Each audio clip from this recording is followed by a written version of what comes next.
We live in a world where almost everyone plays psychological games with others. Sometimes, people do this on purpose, messing with others. Other times, they don't even know they're doing it. Games People Play by Berne explores human behavior. Berne talks about games as patterns of behavior we use to manipulate each other. These games are different from normal interactions because they have hidden motives. You can't escape this, no matter who you are or what you do. That's because we are always dealing with other people, be it offline or online. Uncovering hidden motives of other people and figuring out what psychological games they are playing is a skill we must learn to increase our chances of survival. Believe it or not, some people will try to mess with your mind. By recognizing these games, we can understand our behavior better and also build more genuine relationships. Alrighty, so without further ado, let's dive in.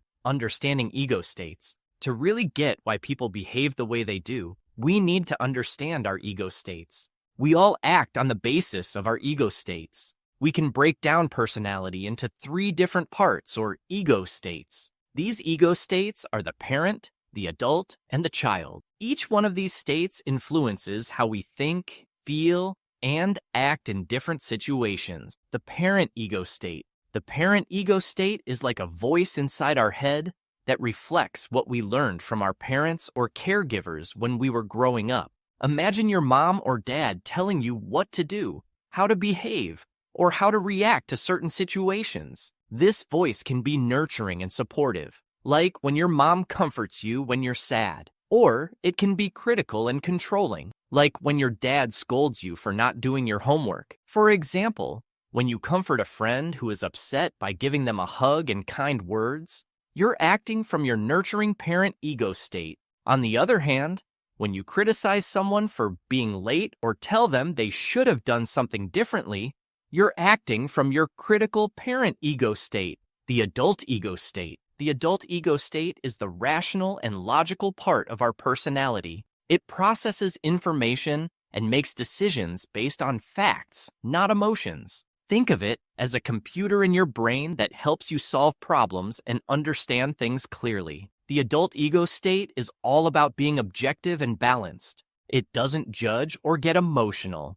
It just looks at the facts and figures out the best course of action. Examples of the adult ego state include carefully planning a school project by breaking it into steps and scheduling your time, as well as weighing the pros and cons before making decisions, like choosing which college to attend. The child ego state. The child ego state is the part of us that feels and behaves like we did when we were young. This state includes all our childhood emotions, desires, and ways of reacting. The child ego state can be spontaneous and fun-loving, like when you're playing a game and laughing with friends. Or it can be emotional and rebellious, like when you throw a fit because you didn't get your way. For example, when you're dancing around your room to your favorite song or drawing a picture just for fun, you're in your free child ego state. When you follow rules strictly because you're afraid of getting in trouble, or when you sulk because you feel unfairly treated, you're acting from your adapted child ego state. How these ego states work together. In any given situation, you might act from one of these 3 ego states. Sometimes, you switch between them quickly without even realizing it. For example, if you're working on a math problem, and your little sister comes in crying because she hurt her knee, you might switch to nurturing parent to comfort her. Later, if she takes your toy without asking, you might switch to critical parent or even child if you react emotionally. Understanding which ego state you're in can help you communicate better and understand your reaction. If you notice you're in your child state during a serious conversation, you might decide to shift to your adult state to handle the situation more rationally. Transactions and communication. So, how do these ego states play out in our interaction? Let's look at transactions and communication. Look at interactions to understand people's motives and behaviors. Have you ever wondered why we talk to people the way we do? And why sometimes those conversations go smoothly and other times they don't? It's all about looking at how we interact with each other, or as Berne calls them, our transactions. Transactions are just the back and forth interactions we have with people. Imagine you say hi to your friend, and they say hi back.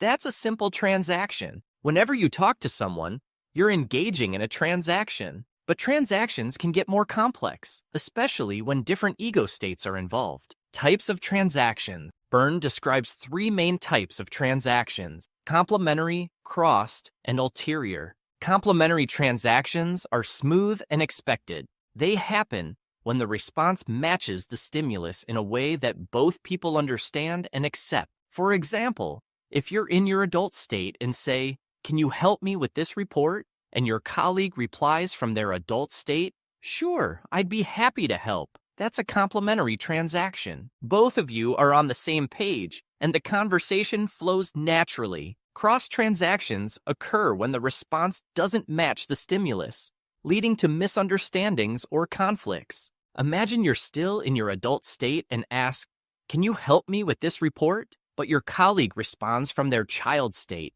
"Why do you always ask me for help?" Here, the communication gets crossed because your logical, straightforward request met an emotional, reactive response. This mismatch can cause tension and disrupt the conversation. Ulterior transactions involve hidden messages and multiple layers of communication. These transactions have an overt message, what is actually said, and a covert message, the hidden meaning. For instance, if you say, "I'm so bad at this," hoping your friend will offer to help, you're engaging in an ulterior transaction. The surface message is about your struggle, but the hidden message is a request for assistance. Recognizing ulterior transactions can be tricky because they require understanding both the spoken words and the unspoken intent. Knowing about these different types of transactions can help you navigate your interactions more effectively. When you can identify whether a transaction is complementary, crossed, or ulterior, you can adjust your approach to improve communication and avoid misunderstandings. Understand the games people play. Now, let's talk about the games people play. Games are like scripts that people follow, often without realizing it. These scripts involve repeating the same behaviors in similar situations to get specific reactions from others. These behaviors are usually driven by hidden motives. People play games for many reasons.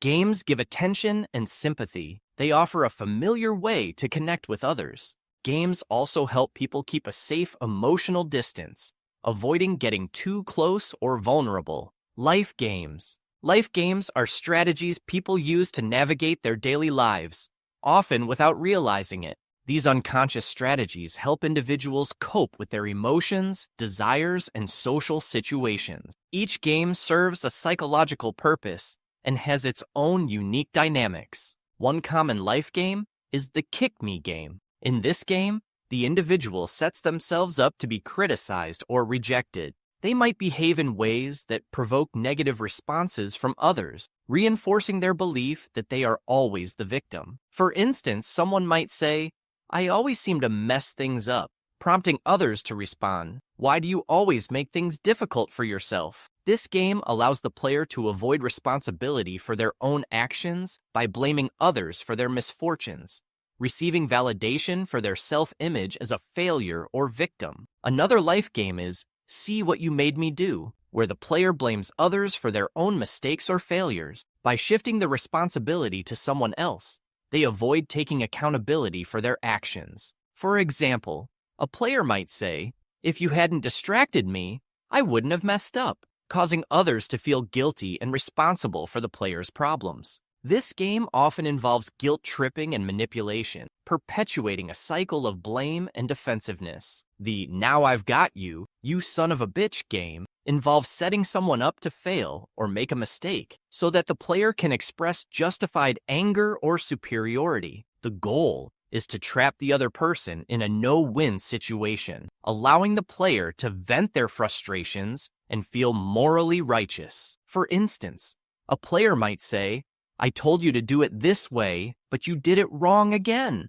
making the victim feel confused and defensive, while the player feels empowered and justified in their anger. This game creates conflict and prevents constructive problem solving. Marital games. Marital games are repetitive interactions that couples fall into, often without realizing it. These games serve psychological purposes, helping individuals cope with emotions, maintain control, or avoid vulnerability. Each game has its own dynamics and impact on the relationship. One common marital game is If It Weren't For You. In this game, one partner blames the other for preventing them from achieving their goals. This allows the blaming partner to avoid taking responsibility for their own actions or failures. For example, one partner might say, "I could have been a successful artist if it weren't for you always needing me at home," making the other partner feel guilty and try to compensate, perpetuating the cycle. Another marital game is Frigid Woman, where a wife avoids sexual intimacy with her husband by using various excuses.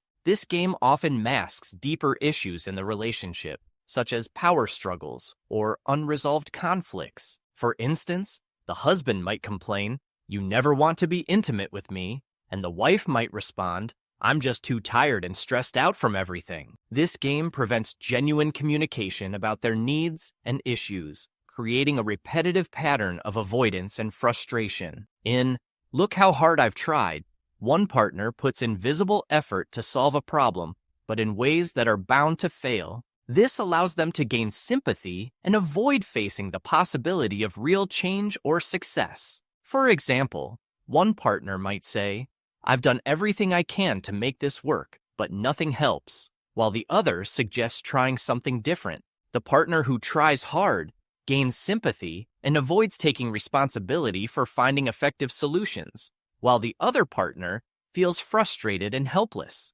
Corner is a game where one partner feels trapped by the other's expectations. The partner sets up situations where they are bound to fail, reinforcing their belief that they can never satisfy their partner. For instance, one partner might say, "I can't do anything right in your eyes," while the other insists, "I just want things done a certain way."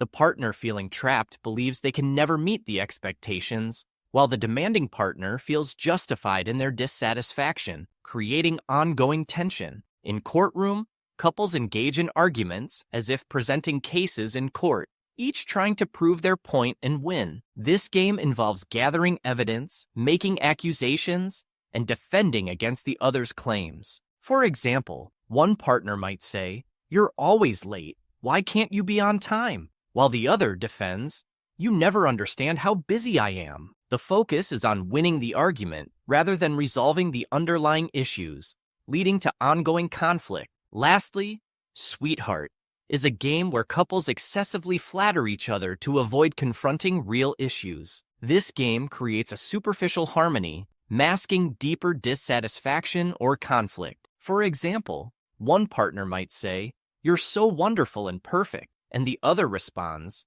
"Thank you, you're amazing too." The constant praise serves to keep the relationship on a surface level, preventing genuine intimacy and addressing any real issues. Party games. Party games are repetitive social interactions that people use to navigate group settings. These interactions serve psychological purposes, such as seeking attention, avoiding vulnerability, or maintaining control. Berne identifies several common party games, each with its own dynamics and impact on social interactions. One common party game is Ain't It Awful?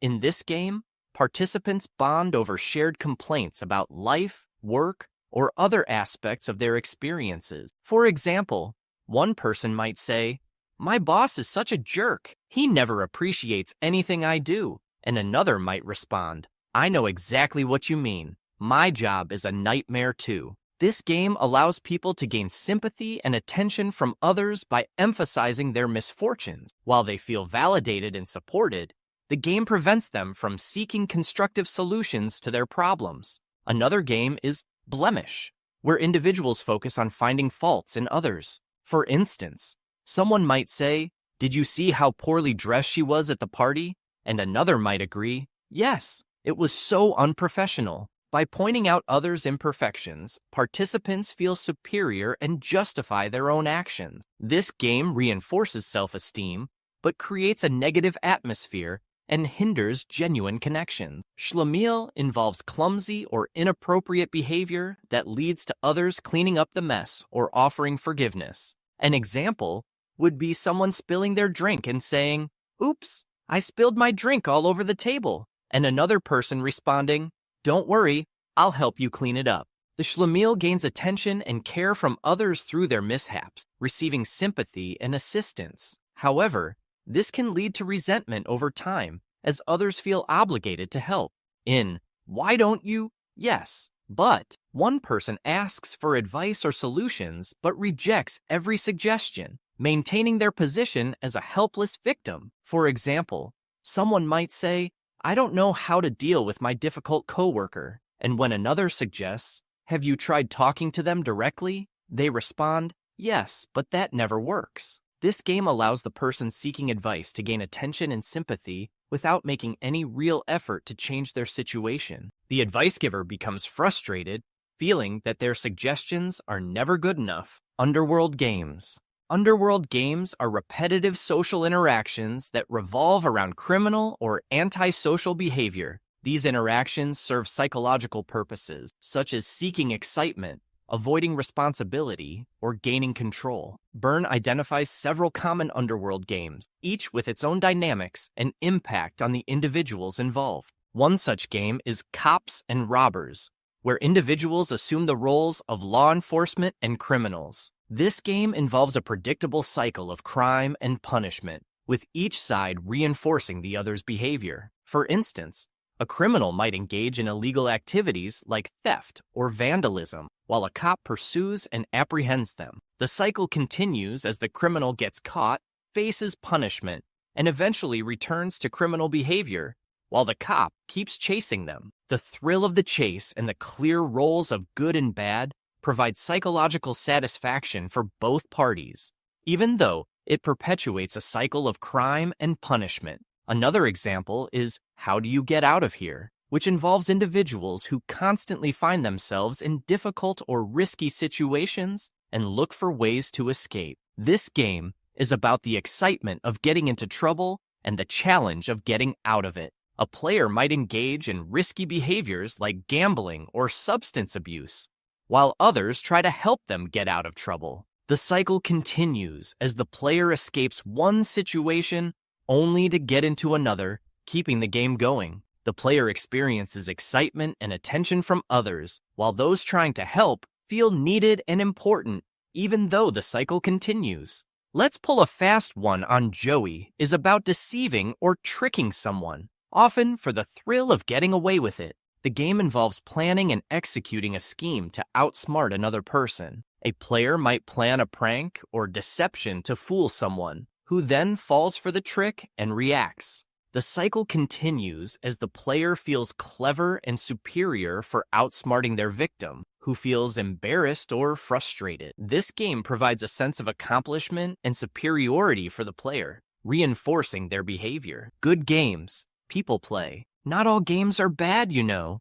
Some are actually really good and promote positive behavior and healthy social interactions. These games help with personal growth, build healthy relationships, and create constructive social dynamics. Take Busman's Holiday, for example. This is when people do activities similar to their work during their free time. It lets them enjoy their work skills in a relaxed setting. For example, a chef might enjoy cooking at home for friends on weekends. They get to have fun and receive praise without the pressure of a professional kitchen. The chef feels valued, and their friends enjoy delicious meals. Another positive game is Cavalier, where people show politeness and courtesy towards others. This reinforces social harmony and respect.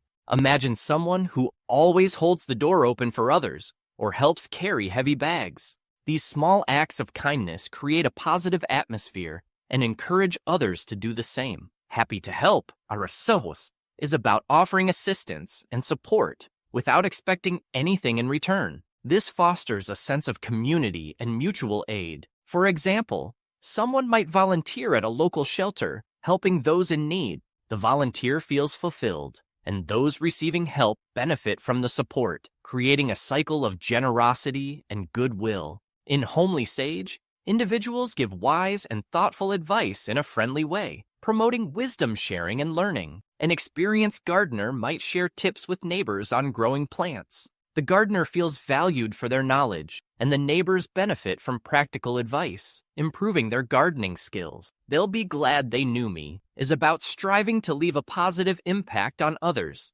aiming to be remembered fondly. This encourages positive contributions to the community or social circle. For example, a mentor who helps young professionals advance in their careers feels proud of their influence, while the mentees achieve success and appreciate the guidance they received. People play good games for positive psychological reasons. These games help individuals connect with others meaningfully, boosting their self-esteem and providing a sense of accomplishment. By fostering social harmony and mutual respect, good games create a supportive environment where personal and communal growth can flourish. Moving beyond games. Now, let's talk about why you should move beyond these mind games. Berne emphasizes that while games serve various psychological needs, moving beyond them is essential for achieving autonomy, intimacy, and authentic relationships. When people stop playing games, they begin to interact more genuinely with others.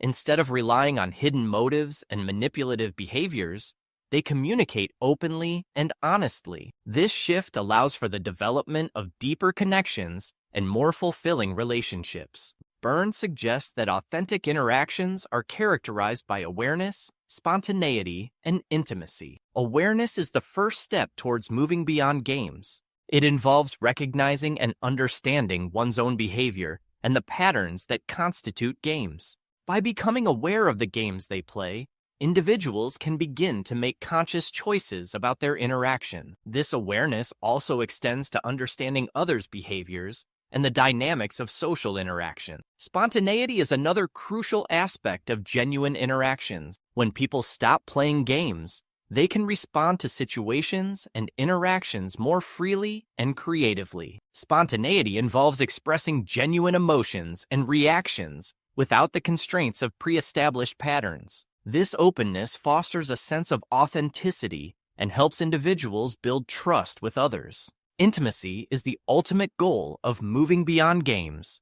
Intimate relationships are based on mutual respect, understanding, and genuine connection. Unlike the superficial interactions characteristic of games, intimacy involves sharing one's true self with others. This level of connection requires vulnerability and the willingness to engage in honest and open communication. Berne explains that achieving autonomy is essential for moving beyond games and developing intimate relationships. Autonomy involves taking responsibility for one's actions and behaviors, making independent decisions, and understanding one's own needs and desires. Autonomous individuals can engage in genuine interactions without relying on games to fulfill their psychological needs. The process of moving beyond games and achieving autonomy involves several steps. First, individuals must become aware of the games they play and the underlying psychological needs these games fulfill. This awareness allows them to recognize when they are falling into old patterns